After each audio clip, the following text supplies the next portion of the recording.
I've never been picky about what console I'm playing on. For me, the system will only be as good as the games supporting it. Graphics be damned. But there's one thing I do care about when it comes to the hardware. The controller. These doohickeys are the physical link between your squishy human flesh and the ones and zeros of the digital world. So a good controller is a must. It's got to feel comfortable in your hands. The issue here is that everyone's hands are different. So obviously, people are going to prefer one over another. But there are plenty of other variables. The placement of the buttons, how clicky they may be, how sturdy the controller seems, the feel of the D-pad on your thumb over long periods of time, are the analog sticks positioned well, and of course the overall responsiveness of the controller. Tons of variables to account for. And even if you don't actually take the time to add all these up, everyone knows their favorite controller without a second thought. You feel it deep within your heart. The curvy ergonomics and unique button layout of the GameCube controller is many people's go-to for all-time favorite. It's definitely my favorite Nintendo controller, but not best ever. I've always thought Nintendo has been hit and miss with their controllers, with each design being so radically different. The NES brick was, well, like holding a brick. It wasn't comfortable. The SNES was great. The N64, an unholy abomination. The GameCube, universally beloved. The Wii was okay. The Wii U was, different? And the Joy-Con are not my personal cup of tea, since there's no D-pad and they're so damn tiny. So there's something to be said about the PlayStation method. Looking back, it only goes through slight changes with each iteration, which is a testament to how well its initial design was, and how well liked it is.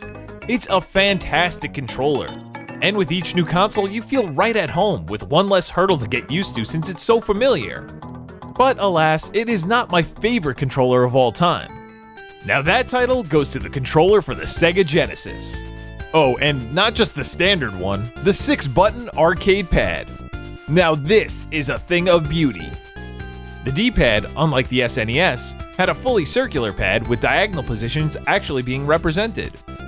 This made them easier to hit and smoother to roll across, especially for fighting games, unlike a traditional cross-shaped D-pad. The layout of the buttons is so simple to get used to. A, B, C buttons directly in a row with a concave to fit your thumb. But immediately above that, you had your X, Y, Z buttons. Slightly smaller and convex, so it's easy to discern between the two rows. I always know where each button is without thinking.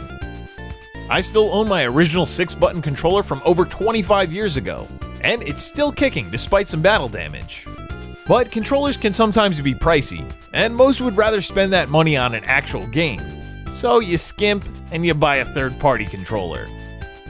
I've had a few third-party Genesis 6-button controllers in my day, and none ever held a candle to the original. That is, until now? Somehow, until decades later. The company Retrobit has released a new Genesis 6-button, and it's officially licensed by Sega themselves. They even boast that it uses the same design and manufacturing specs. Look at the box for this thing. You can just feel the authenticity emanating from it. Upon inspection, it's a perfect visual match to my original, and I only noticed 2 differences.